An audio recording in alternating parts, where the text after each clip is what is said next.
ఉద్యోగాలకి పరుగులెడుతున్న వాళ్ళని, వ్యాపారాలంటూ పరుగులెడుతున్న వాళ్ళని, ఒరే 60-70 ఏళ్ల తర్వాత చచ్చిపోతావురా, లోపల ఆత్మ ఉందరా, అది జీవింపజేస్తుందిరా, దానికేరా స్వర్గం, దానికేరా నరకము, ఆత్మ కోసం బ్రతకరా అని చెబితే ఎవరండి నమ్ముతారు చెప్పండి? ఎవరు నమ్ముతారు చెప్పండి?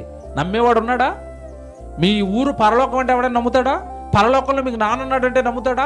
ఆయన పిల్లలు మీరు అందరంటే నమ్ముతారా? ఆయన దగ్గరికి మిమ్మల్ని తీసుకెళ్ళడానికి యేసుప్రభువు వచ్చాడంటే నమ్ముతారా?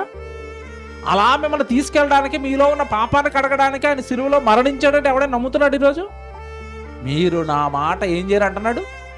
నమ్మరు.